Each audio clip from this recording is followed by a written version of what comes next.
ராமானுஜ ஜய ராமானுஜ ஜய ராமானுஜ ஜய ராமானுஜா. பிரம்மாவோட வேலை என்ன? மத்த எல்லாரும் சிருஷ்டிக்கணும் அப்படின்னு சரஸ்வதி தேவியும் பிரம்மா தான் சிருஷ்டிக்கணும் இல்லையா? பிரம்மா சரஸ்வதி தேவியை சிருஷ்டிச்சார் அப்படின்னா பிரம்மாவுக்கு சரஸ்வதி என்ன பொண்ணானான்னு ஆயிடுது. சரஸ்வதி தேவியை பிரம்மா கல்யாணம் பண்ணிட்டார் அப்படின்னு கேட்டோடனே மகாரிஷி வர முத்தல ரிஷின்றது மகாரிஷி. அந்த மகா ஜானிக்கே ஒரு சின்ன ஒரு அஜ்ஞானம் அந்த விஷயத்த கேட்டோன்னு சிரிச்சிடுறார். இது என்ன பிரம்மா என்ன பொண்ணைய கல்யாணம் பண்ணிட்டார் அப்படின்னு கேளவா சிரிச்சுன்றா. இந்த சிரிச்ச உடனே பிரம்மா இறங்கி வந்துடுறார். இறங்கி அவளுக்கு சாபம் கொடுக்குறான். உனக்கு உன்னை காட்டிலும் உத்தம ஸ்திரீயோட சங்கம் ஆகணும் அப்படின்னு. இது சாபமான்னு நீங்க கேட்கலாம். சாபம் என்ன? உன்னை காட்டிலும் உத்தம ஸ்திரீயோட சங்கம் ஆகணும்னு ஒரு சாபம். இது சாபமான்னு நீங்க எல்லாம் கேட்கலாம். ஃபார் எக்ஸாம்பிள், ஏதோ ஒரு மனுஷனுக்கு உனக்கு த்ரிஷாவோட கல்யாணம் ஆகுறது, ஏதோ சமந்தாவோட கல்யாணம் ஆகுது அப்படின்னா சந்தோஷம் தானே அவளுக்கு? சாமானிய காமன் எக்ஸ் பர்சனுக்கு ஏதோ ஒரு பெரிய நடி ஐஸ்வர்யா ராயோட கல்யாணம் ஆகுது அப்படின்னா சந்தோஷமா இல்லையா? சந்தோஷமா துக்கமான்னு தெரியாது. ஆனா ஒரு சாமான்யமா இருக்கிற ஒரு ரம்பா ஊர்வசிக்கு துல்லியமான சௌந்தரியத்தோட இருக்கிற பெண்ணோட கல்யாணம் ஆச்சுன்னா சந்தோஷம் தான். அந்த மாதிரி முத்தல ரிஷிக்கு அப்படி உன்னோட அழகா இருக்க உன்னோட பெரிய ஸ்திரீ கூட சங்க ஆகணும்னு சொல்றது அது எப்படி சாப்பம் ஆகும்னு கொஸ்டின் வரலாம். ஆனா இது சாப்பம் எப்படி அப்படின்னா, தன்னை காட்டிலும் உத்தம ஸ்திரீய கல்யாணம் பண்ணின்றது உத்தம ஸ்திரீயோட சங்க ஆகிறதுனால என்ன ஆகும் அப்படின்னா இவாளோட தபஸெல்லாம் போயிடும். இவா என்ன தபஸ் ஆச்சரணை பண்ணாலோ அந்த தபஸ் மொத்தமா ஜீரோ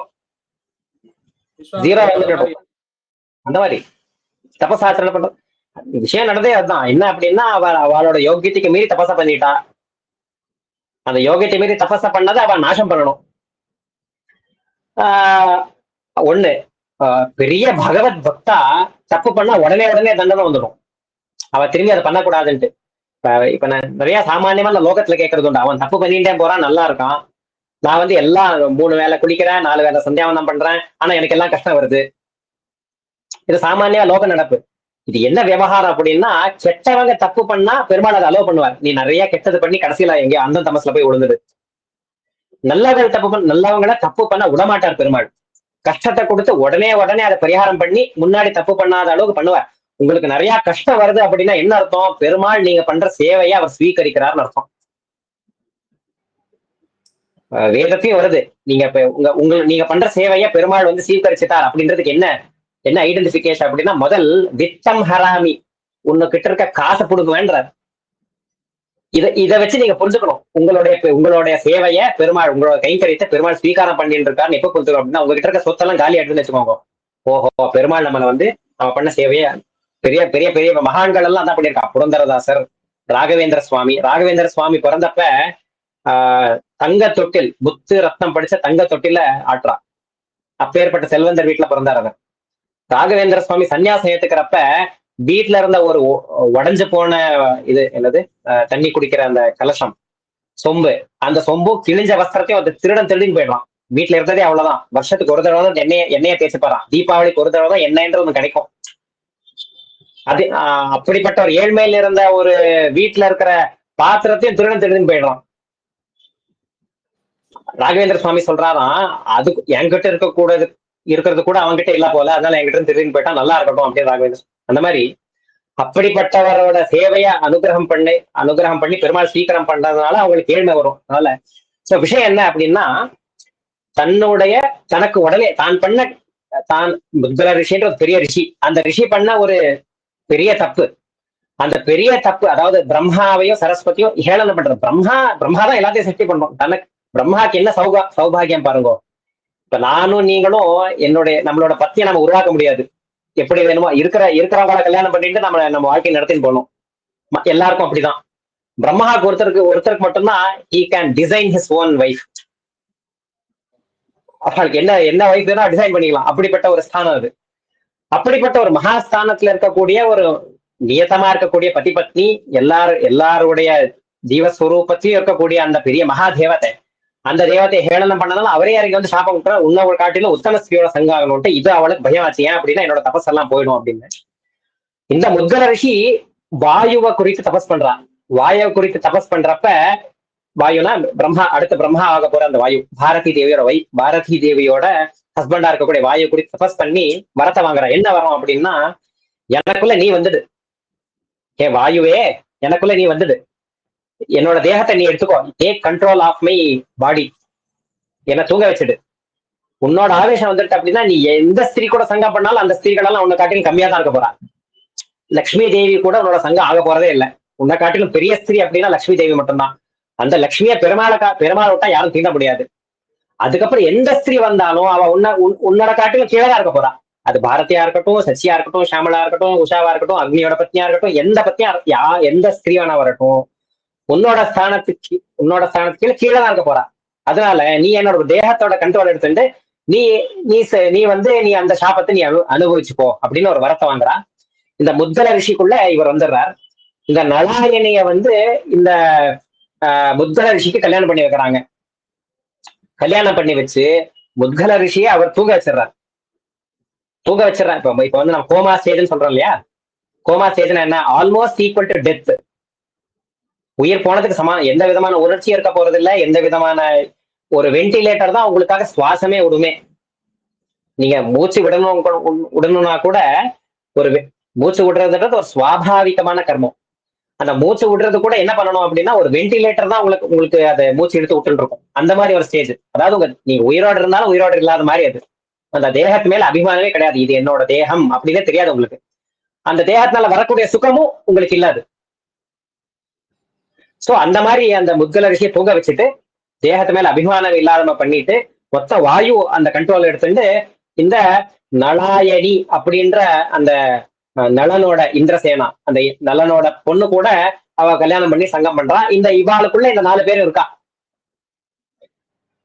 இந்த நலாயணிக்குள்ள இந்த 4 பேர் இருக்கா. சோ இந்த சந்தர்ப்பத்துல என்ன ஆச்சு அப்படின்னா, ஒரு தேகத்துல பரபுருஷ சங்கம் ஆகணும் அப்படின்ற அந்த சாப்பம் இங்க போயிடுது. 2 தேகத்துல ஏக தேகத்துவம் வந்துருது. 2 ஜென்மத்துல ஒரே தேகத்துல பிறந்தவள் ஆயிட்டா. அந்த 2வது ஒரே தேகத்துல இருக்கப்பயே வாயுவோட சங்கம் ஆயிடுது, பரபுருஷ சங்கம் ஆயிடுது.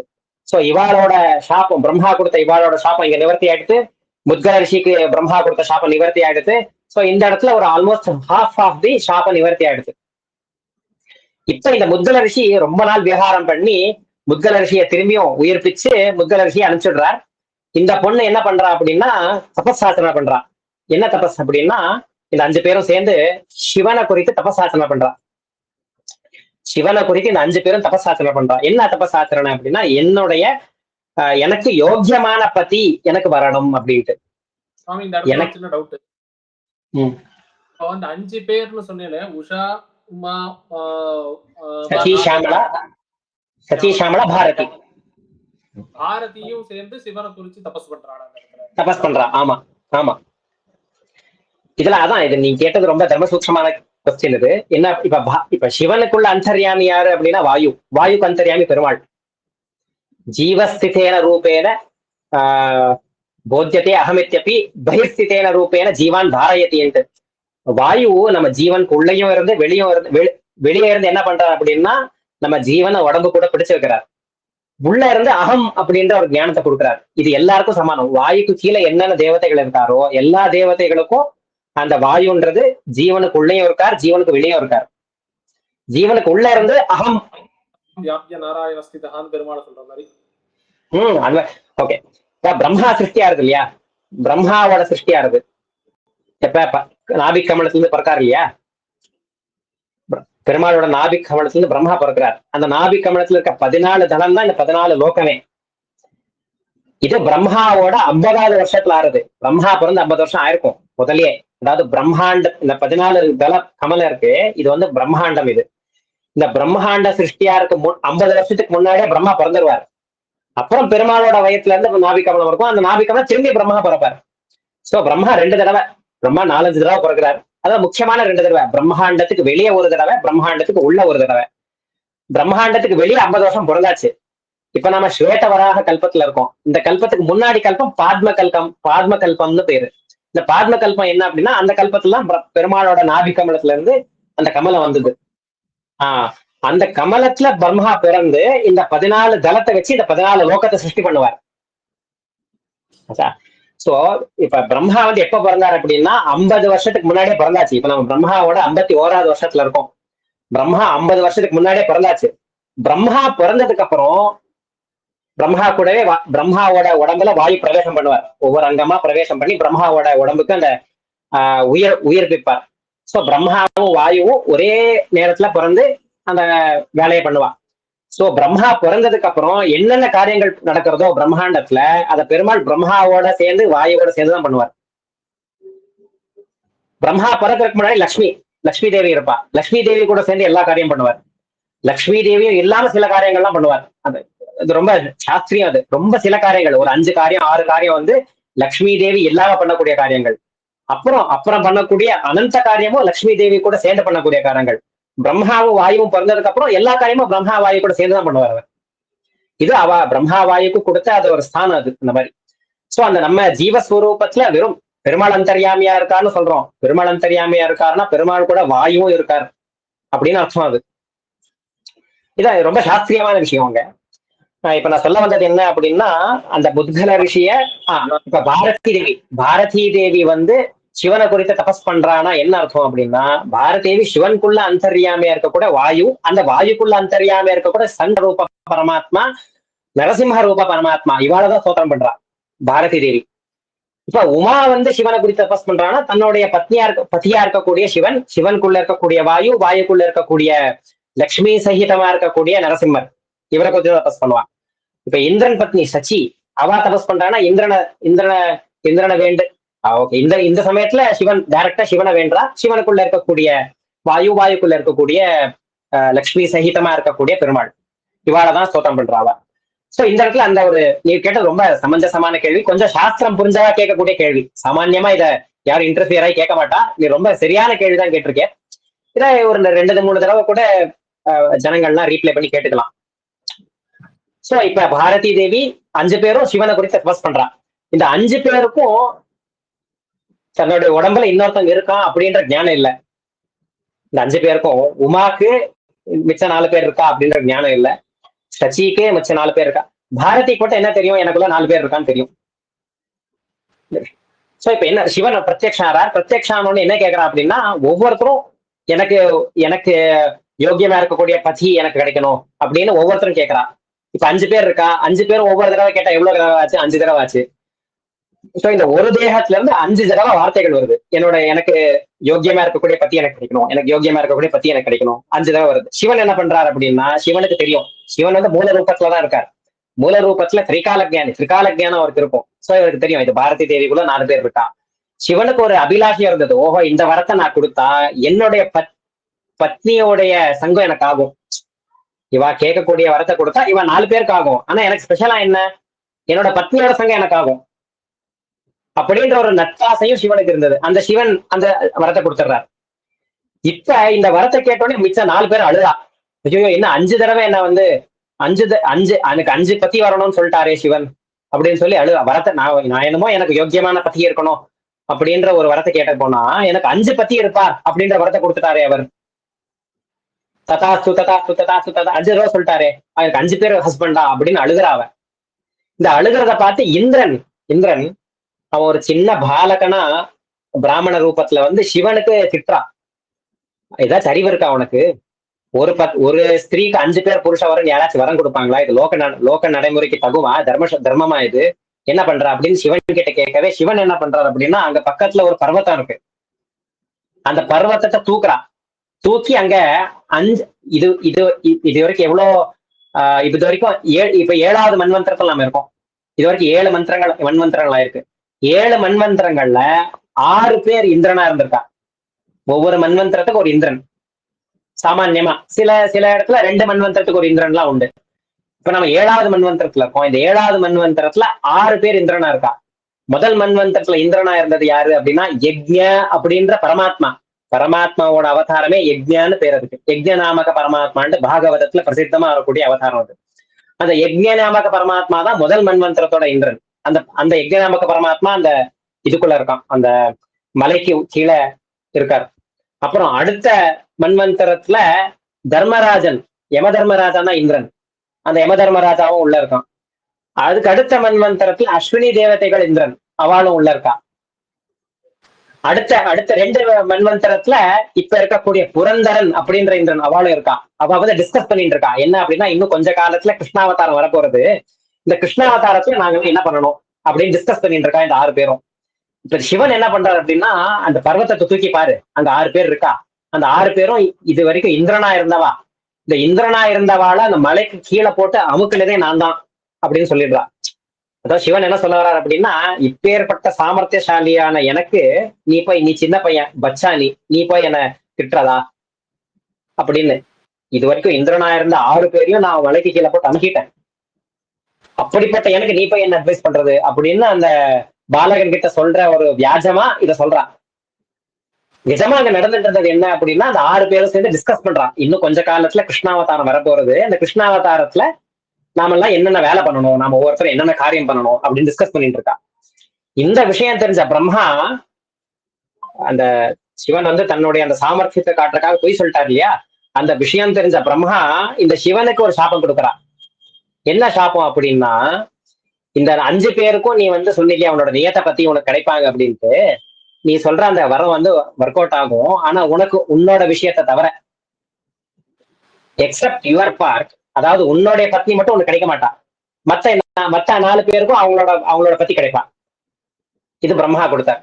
இப்ப இந்திரன் வந்து இந்த ஒரு நல்ல காரியத்துல ஈடுபட்டார் இல்லையா, இந்த மாதிரி சிவனுக்கு வந்து திட்டினார் இல்லையா, அதுக்கு என்ன பண்ணார் அப்படின்னா, அந்த அந்த அந்த ஸ்திரீ அடுத்த ஜென்மத்துல சுயம்பரத்துல உன்னதான் சூஸ் பண்ணுவா அப்படின்னு அந்த பாலகனா இருந்த இந்திரனுக்கு வரத்தை கொடுப்பா பிரம்மா. சோ இப்ப 2 இந்திரனுக்கு ஒரு வரம், சிவனுக்கு ஒரு சாபம். இந்த 2 சாபம் வந்துருக்கு. இப்ப அடுத்த ஜென்மத்துல யாரா பிறக்கிறது அப்படின்னா, இவாதான் திரௌபதியா பிறக்கிறது. இந்த நலாயணி இந்திரசேனா அப்படின்றவ திரௌபதியா பிறக்கிறா. இந்த திரௌபதிக்குள்ள யார் இருக்கா அப்படின்னா, பாரதி தேவி திரௌபதியே, சாட்சாத் பாரதி தேவி திரௌபதி. அவாக்குள்ள சச்சி, ஷாமலா, உஷா, உமா. சச்சி இந்திர பத்னி, அர்ஜுனோட பத்னி. ஷாமலா தர்மராஜனோட யுதிஷ்டரோட பத்னி. சச்சி ஷாமலா. உஷா அஸ்வினி தேவதையோட பத்னி. உமா சிவனோட பத்னி. சிவன் வந்து அஸ்வத்தாமாச்சாரியர் கல்யாணம் ஆகார், பிரம்மச்சாரி அவர். உமா உள்ள இருக்கா. அந்த உமாக்கு அங்க பத்தி இருக்க மாட்டா. இங்க பிறந்தது யாரு அப்படின்னா, தர்மராஜன் யம தர்மராஜா, பீமசேனன் வாயு, இந்திரன் வந்து அர்ஜுனன், அப்புறம் வந்து அஸ்வினி தேவதைகள் நகுல சகாதேவர். இந்த 5 பேர். இந்த 5 பேருக்கு இவளோட பத்னி 4 பேர். அங்க உமா மட்டும் தனியா இருக்கா. இந்த உமாவுக்கு வந்து சாபம் இருக்கு, உன்னோட பத்தி கிடைக்க கூடாதுன்னு. அதாவது சிவனுக்கு சாபம் இருக்கு, உன்னோட பத்தி கிடைக்க மாட்டான்ட்டு. அதனால அஸ்வத்தாமாச்சாரியார் வந்து அங்க சிவனோட அவதாரம் அவர் வந்து பிரம்மச்சாரியாவே இருந்துருவார். இவாளா இந்த 5 பேர் யாரு அப்படின்னா, போன 6 கல்பத்துல இந்திரனா இருந்தவா, 6 மன்வந்தரத்துல இந்திரனா இருந்தவா. இது அந்த மூலஸ்வரூபத்துல இந்த சாபத்தோட அந்த விவஸ்தை. இப்ப லோக திருஷ்டி ஆகணும் இல்லையா, லோக திருஷ்டி நமக்கு.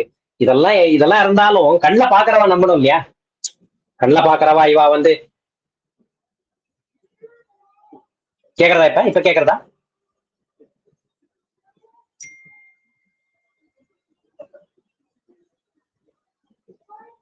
நீங்க பேசுறது கேட்கல. இப்ப கேக்குறதா நான் பேசுறது? இப்ப கேக்குறது.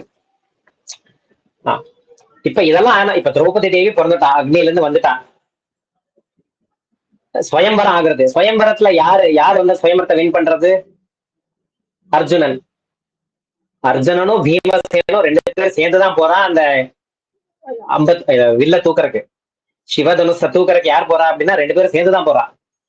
ஜெயிச்சது யாரு அப்படின்னா அர்ஜுனன். இப்ப அந்த பிரம்மா இந்திரனுக்கு கொடுத்த வரம்ன்றது இப்ப இதாயிடுதா. இப்ப திரௌபதி தேவியை அழைச்சிட்டு குந்தி தேவி கிட்ட போறா.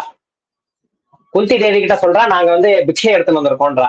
ஏன்னா அப்ப அவ இருந்தது பிராமண வேஷத்துல இருந்தா. அந்த அரகு மாளிகை வந்து எரிஞ்சு போய் பிராமண வேஷத்துல சஞ்சாரம் பண்ணிட்டு இருப்பா. பிராமணராவே தான் அங்க போறா சுயம்பரத்துக்கு. பிராமண வேஷத்திலேயே திரௌபதி தேவியை கூட்டின்னு வரா. நடுவுல நிறைய கதை இருக்கு, அதெல்லாம் சொன்னா ரொம்ப விஸ்தாரம் ஆயிடும். பிராமண வேஷத்துல கூட்டின்னு வரா. பிராமணனா இருக்கிறப்ப என்ன பண்ணா அப்படின்னா, எல்லாரும் வந்து பிராமணன் வந்து பிக்ஷை எடுத்துதான் அவனோட உபஜீவனம் பண்ணுவோம். எல்லாம் பிக்ஷை எடுத்துட்டு இருந்தா. தினமும் என்ன பண்ண, தினமும் அவங்களோட ஆச்சரணை என்ன அப்படின்னா, தினமும் எல்லாரும் பிக்ஷை எடுத்துன்னு வருவா. அவங்க அம்மா கிட்ட கொடுப்பா. அவங்க அம்மா என்ன பண்ணுவாங்க அப்படின்னா, அதுல பாதி அன்னத்தை பீமசேனனுக்கு, பாதி அன்னத்தை பீமசேனருக்கு, மிச்ச பாதி அன்னத்துல மிச்ச 5 பேர். இப்படிதான் விபாகமே தினமும். அதே மாதிரி இவ திரௌபதி தேவி கொண்டு வந்தப்ப நமக்கு தினமும் நாம பிக்ஷை எடுத்துன்னு வரோம்னு சொல்ற மாதிரி பிக்ஷை எடுத்துன்னு வந்துட்டோம்னு சொல்றா. இங்க பாதியா பிரிச்சுக்கோன்னு குந்தி தேவி சொல்லிட்டா. அந்த குந்தி தேவிக்கு என்ன மனசுல என்ன அப்படின்னா, தர்மராஜன் கேக்குறான், என்னமா நாங்க கொண்டு வந்தது ஒரு பொண்ணை கூட்டின்னு வந்திருக்கோம், ஆனா நீ இப்ப எல்லாத்தையும் பிரிச்சு எடுத்துக்கோன்னு சொல்லிட்டீங்களே, நீங்க என்ன பண்றது அப்படின்னு கேட்டப்ப குந்தி தேவி சொல்றா, நான் நிச்சயமும் கிருஷ்ண ஜபத்தை ஆச்சரணை பண்றவ, நிச்சயமும் கிருஷ்ணா கிருஷ்ணா கிருஷ்ணா கிருஷ்ணான்னு எப்பவுமே கிருஷ்ணனோட ஜப கிருஷ்ண ஜப்பம்னு சொல்லுவா. அந்த கிருஷ்ண ஜபத்தை நிச்சயம் ஆச்சரணை பண்றவ, என்னோட வாயில இருந்து ஒரு வார்த்தை வருதுன்னா சத்தியமா தான் இருக்கும். நான் என்னோட நான் சொன்னதுல இருந்து நான் திரும்பி போக மாட்டேன், அது என்னவோ அது அப்படிதான் நடக்கும் அப்படின்னு குந்தி தேவி சொல்லிடுறா. இது வந்து ரொம்ப யோசிக்கல, கிருஷ்ண பக்தி அவ்வளவு இருந்தது குந்தி தேவிக்கு. நான் சொன்னதெல்லாம் ஏன்னா நான் கிருஷ்ண வார்த்தை எப்பவுமே சொல்லிட்டு இருக்கிறதுனால நான் சொல்றதெல்லாம் சத்தியமா இருக்கும் அப்படின்னு அவளுக்கு ஒரு நம்பிக்கை. இப்ப வேதவியாசர் வரார். இந்த சந்தர்ப்பத்துல வேதவியாசர் வந்து துருபதராஜன், அதாவது திரௌபதியோட அப்பாவா இருக்கக்கூடிய துருபதராஜனுக்கும் அண்ணனா இருக்கக்கூடிய திருஷ்டத்யும்னனுக்கும் பிரத்யட்சமா காட்டுறா இவாளோட. இப்ப எப்படி பெருமாள் வந்து விஸ்வரூபத்தை காட்டினார், பெருமாள் வந்து அர்ஜுனுக்கு விஸ்வரூபத்தை காட்டின மாதிரி வேதவியாசர் இந்த 5 பேரோட மூல ரூபத்தையும் இந்த திரௌபதி தேவிக்குள்ள இருக்க 5 பேரையும் காட்டுறாவா. காட்டி இது இது நடக்க வேண்டியதுதான், இவாளுக்கு இவாதான் பத்னி, உங்க லோக திருஷ்டிக்கு தான் இது ஏதோ ஒருத்தர் வந்து 5 பேர் கல்யாணம் பண்ண மாதிரி இருக்கு, ஆனா இது நிஜமா இல்ல, அவாவா பத்னி கூட தான் சங்கம் கல்யாணம் பண்ணிட்டு இருக்கா, கல்யாணம் பண்ண போறா, அதனால இது அவசியம் பண்ண வேண்டியதுதான் அப்படின்னு சொல்லி துருபதராஜனை கன்வின்ஸ் பண்ணி இந்த கல்யாணம் நடக்கிறது. இதுக்கு மேல ஒரு லேயர் நம்ம என்னென்ன சொல்லிட்டோம் அப்படின்னா, திரௌபதி தேவியோட தேகம் மனுஷ தேகம் மாதிரி இல்ல சொல்லிட்டோம். இதெல்லாம் நான் இது வரைக்கும் நம்ம என்ன ப்ரூவ் பண்ணிட்டோம் அப்படின்னா, திரௌபதி தேவியோட தேகம் மனுஷ தேகம் மாதிரி இல்ல, பிருத்திவியினால ஆனது இல்ல, அது தேஜோமயமான தேகம். தேவதைகள் விவகாரம் பண்றப்ப அவளுக்கு என்ன தேவையோ அதை மட்டும், இப்ப நம்ம ஃபார் எக்ஸாம்பிள் ஒரு பிரிசம் இருக்குன்னு வச்சுக்கோங்களேன், பிரிசம் வழியா நீங்க ஒயிட் லைட் பாஸ் பண்ணீங்கன்னா 7 பிரியும், 7 லைட்டா பிரியும். இந்த பிரிசம் மாதிரி இன்னொன்று இருக்கு, இதுக்கு பேர் வந்து என்ன சொல்லுவா அப்படின்னா போலரைசிங் ஷீட்னு சொல்லலாம், போலரைசர்னு சொல்லலாம். நீங்க எவ்வளவு லைட் அனுப்பிச்சாலும் அது ஒரே ஒரு லைட்டை மட்டும் தான் வெளியே அனுப்பும், போலரைசர்னு சொல்லுவாவா. மற்ற லைட் எல்லாம் அது பிளாக் பண்ணிடும். என்னது போலரைசிங், நைட் விஷன் அப்படின்லாம் கிளாஸஸ் எல்லாம் வருது, அதெல்லாம் போலரைசிங் கிளாஸஸ் தான் அதெல்லாம். அந்த ஒரு லைட்டை மட்டும் தான் அது வந்து வெளியே விட, மிச்சது எல்லாத்தையும் அது இந்த மாதிரி அந்த தேஜோமயமான ஒரு தேகத்துக்கு அந்த சாமர்த்தியம் உண்டு, தேவதா தேகத்துக்கும் தேஜோமயமா சாமர்த்தியம். என்னதான் அந்த தேவத்தை தான் சங்கம் பண்ணாலும் ஒண்ணு. இந்த 5 பேர் இருக்கா இல்லையா, யாரு தர்மராஜன், பீமன், நகுலன், சகாதேவன், அர்ஜுனன். இந்த பீமசேனன் சாட்சாத் வாயு, மிச்ச 4 பேர்லயும் வாயு ஆவேசம் இருக்கு, மிச்ச 4 பேர்லயும் வாயு ஆவேசம். அர்ஜுனன் வந்து நராவேசம், வெறும் இந்திரன் மட்டும் இல்ல, இந்திரனுக்குள்ள நரன்னா யாரு அப்படின்னா சேஷன், பெருமாள், வாயு, இந்த 3 பேர் சேர்ந்தாதான் நரன். இப்ப இந்திரன் வந்து இந்திரனோட அவதாரம் நராவேசம். நராவேசம்னா என்ன, சேஷன், வாயு, பெருமாள், இந்த 3 சேர்ந்ததுதான் அர்ஜுனன். அந்த மாதிரி அஸ்வினி தேவதைகளுக்குள்ளேயும் வாயு ஆவேசம் உண்டு, தர்மராஜனுக்குள்ளேயும் வாயு ஆவேசம் உண்டு. சாட்சாத் பீமன் வாயு, இந்த பக்கம் சாட்சாத் திரௌபதி, சாட்சாத் பாரதி, இந்த 4 பேரும் திரௌபதியோட தேகத்துக்குள்ள இருக்கா. அந்த இவாளுக்குள்ள அந்த சாமர்த்தியம் என்ன அப்படின்னா, அந்தந்த தேகத்துல இருக்கப்ப அந்தந்த தேகத்துல இருக்க தேவத்தை அந்தந்த பத்னி கூட சங்கம் பண்ணக்கூடிய அந்த சாமர்த்தியம் அவளுக்கு உண்டு. நம்பர் 1. அப்படியே இருந்தாலும் இவாள் கூட வாயு ஆவேசம் உண்டு, சாட்சாத் திரௌபதி. அதனாலதான் என்ன, பீமசேனனுக்கு பாதி, முக்கியமான அந்த திரௌபதி தேவிக்கு முக்கியமான பதின்றது பீமசேனன் தான், மிச்சவால அமுக்கியமான பதி. அப்புறம் கதை சொல்றப்ப நான் சொல்றேன் எப்படி ஆறுதுன்ட்டு. இதை வந்து வேதவியாசர் விவசாய பண்ற காமிச்சு கொடுக்குறார். கல்யாணம் நடக்குது, கல்யாணம் நடந்தாலும் அதுக்கு மேல இன்னொரு லேயர், லோக திருஷ்டிக்காக ஜனங்கள்லாம் பாக்குறாங்க. அந்த திருஷ்டிக்காக என்ன அப்படின்னா, 1 வருஷத்துல திரௌபதி தேவி ஒருத்தர் கூட தான் இருக்கணும். 1 வருஷத்துல திரௌபதி தேவி ஒருத்தர் கூட தான் இருக்கணும். அந்த ஒருத்தர் கூட இருக்கிறப்ப இன்னொருத்தர் பார்த்தா கூட அவர் 12 வருஷம் வனவாசத்துக்கு போகணும், தீர்த்த யாத்திரை பண்ணணும், பிரம்மச்சரியத்துல இருக்கணும். இது வேதவியாசர் போட்டு கொடுக்கக்கூடிய ரூல். அதாவது இந்த வருஷம் திரௌபதி தேவி வந்து தர்மராஜன் கூட இருந்தா, கூட இருக்கிறப்ப பார்த்தா, வெறும் பார்த்தா, அவ வந்து அண்ணின்னு தான் சொல்லணும். பீமசேனனும் இவர அண்ணின்னு தான் சொல்லணும். அந்த அண்ணின்னு சொல்றப்ப பார்த்தா கூட பார்க்க கூட கூடாது. தர்மராஜன் கூட இருக்கிறப்ப திரௌபதி தேவிய பார்க்க கூட கூடாது. பார்த்தா கூட 12 வருஷ காலம் பிரம்மச்சரணை ஆசிரியம் பண்ணி எல்லா தீர்த்த யாத்திரைக்கு போகணும். இது அர்ஜுனனோட விஷயத்துல நடக்கிறது. தர்மராஜனும் திரௌபதி தேவியும் இருக்கிறப்ப ஒரு பிராமணன் வந்து கேட்கறான், எனக்கு வந்து என்னோட குழந்தைகள் எல்லாம் வந்து ஒருத்தர் எடுத்துட்டு போயிட்டான், அவனை வந்து நீங்க சம்ஹாரம் பண்ண வரணும்னு சொல்றப்ப அர்ஜுனனோட அந்த அஸ்திரங்கள்லாம் எங்க இருந்தது அப்படின்னா திரௌபதி தர்மராஜன் எந்த ரூம்ல இருந்தாரோ அங்க இருந்தது. இப்ப அர்ஜுனனுக்கு வந்து தர்ம சங்கடம், அங்க போய் திரௌபதி தேவியை பார்க்க கூடாது. ஆனா இங்க பிராமணனுக்கு நான் ஹெல்ப் பண்ணணும், என்ன பண்றது, சரி எனக்கு பாப்பம் வந்தாலும் பரவாயில்ல பிராமணன் ஹெல்ப் பண்ணணும்னு சொல்லி அந்த ரூமுக்கு போய் அந்த அஸ்திரத்தை எடுத்துன்னு வந்து அந்த பிராமணனுக்கு வந்த அந்த துக்கத்தை பரிகாரம் பண்ணி 12 வருஷ காலம் அவன் வந்து தீர்த்த யாத்திரைக்கு போவான் பிரம்மச்சரிய ஆச்சரணை பண்ணி. இது வெறும் ரூலா மட்டும் இல்லாம அதை அப்ளை கூட பண்ணி காட்டினான். நம்பர் 1. இன்னொன்னு நான் கொஞ்சம் ஃபாஸ்ட் ஃபார்வர்ட் பண்ணிடுறேன். இந்த திரௌபதி தேவி என்னுடைய பத்னி அப்படின்றத ஒவ்வொருத்தரும் ஒவ்வொரு காலத்துல தியாகம் பண்ணுவா. எப்ப அப்படின்னா இந்த 13 வருஷ காலம் 12 வருஷ காலம் வனவாசம், 1 வருஷ காலம் அஜ்ஞாதவாசம் முடிச்சுட்டு திரும்பி வருவா இல்லையா.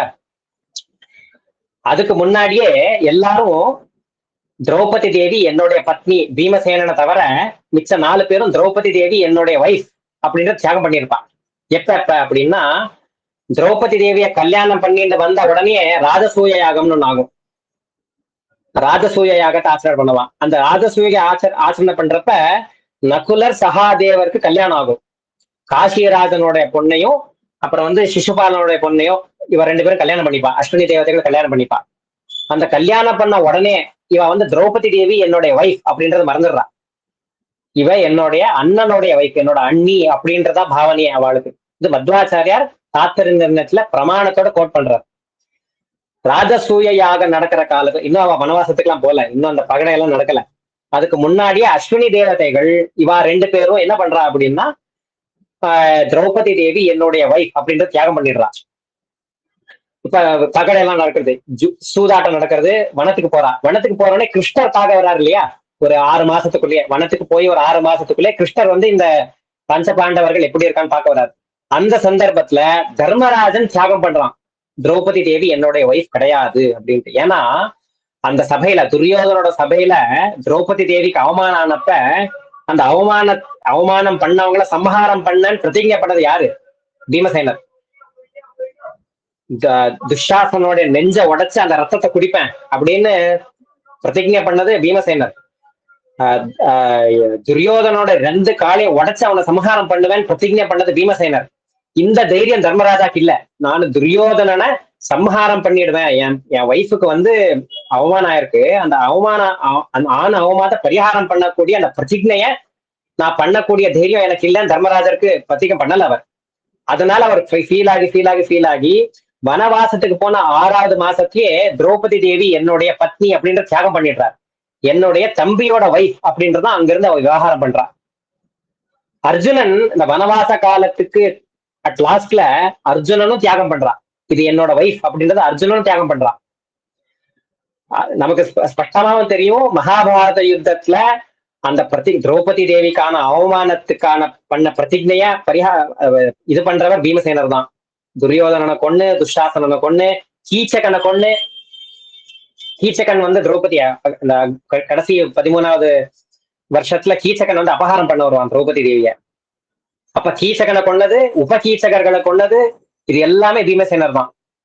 அது மட்டும் இல்ல, திரௌபதி தேவிக்கு சௌகந்திகா புஷ்பம்னு ஒரு புஷ்பம் தேவைப்பட்டது. நீங்க வந்து பிரசித்தமா இந்த வியாசராஜர் பிரதிஷ்டை பண்ண அந்த ஹனுமார்ல எல்லாம் பார்க்கலாம். மாத்வாள் பூஜை பண்ணக்கூடிய ஹனுமார் கையில கதை இருக்க மாட்டார், அந்த புஷ்பம் தான் இருக்கும், ஒரு புஷ்பம் மாதிரி இருக்கும். அந்த புஷ்பம் என்ன அப்படின்னா சௌகந்திகா புஷ்பம்னு. அந்த சௌகந்திகா புஷ்பத்தை வனவாசத்துல திரௌபதி தேவி ஆசைப்படுவா, எனக்கு அந்த புஷ்பம் வேணும்ட்டு. அந்த புஷ்பத்தை மத்த யாரும், அந்த ஒய்ஃபுக்கு ஒரு ஆசைன்னா அதை நிறைவேற்றது யாரோட கடமை? ஹஸ்பண்டோட கடமை. மிச்ச யாரும் அதை வந்து நிறைவேற்றணும்னு நினைக்க மாட்டான். பீமசேனர் ஒருத்தர் தான் போய் அந்த மணிமந்தன் அப்படின்ற அசுரன் லீடரா இருக்கக்கூடிய 10,000 அசுரர்கள் இருக்கக்கூடிய கணம், அந்த கணம் வந்து அந்த புஷ்பத்தை பாதுகாத்துட்டு இருக்கும். அந்த குரோத வஷஹான் பேர் அந்த அசுரர்களுக்கு பேரு. அந்த அசுரர்களெல்லாம் சமஹாரம் பண்ணி அந்த புஷ்பத்தை எடுத்துன்னு வந்து திரௌபதி தேவி கொடுப்பார். இது பீமசேனர் பண்ணார். அதனாலதான் நாங்க பூஜை பண்ணக்கூடிய அந்த ஹனுமார் வேற இல்ல, பீமசேனன் வேற இல்ல அப்படின்றக்காக அந்த புஷ்பத்தையும் ஹனுமார் கையில வச்சிருப்பா. சோ அந்த வைஃபோட ஆசையை நிறைவேற்றினது ஒண்ணு. வைஃபுக்கான அவமானத்தை பரிகாரம் பண்றதுக்கு பிரதிஜை பண்ணது 2, வைஃபுக்கான அவமானத்தை பிரதிஜையை நிறைவேற்றினது 3. இந்த 3 விஷயம் பண்ணது வெறும் பீமசேனர் மட்டும்தான். அதனால பீமசேனர் வந்து என்னோட தம்பி, அந்த திரௌபதி தேவி வந்து என்னோட தம்பியோட வைஃப், என்னோட அண்ணனோட வைஃப் அப்படின்றத மிச்ச 4 பேரும் பண்ண ஆரம்பிச்சிருவா. யுத்தம் ஆனதுக்கு அப்புறம், மகாபாரத யுத்தம் முடிஞ்சதுக்கு அப்புறம் திரௌபதி தேவி பீமசேனர் கூட மட்டும்தான் இருக்கிறது. திரௌபதி தேவி பீமசேனர் கூட மட்டும்தான்.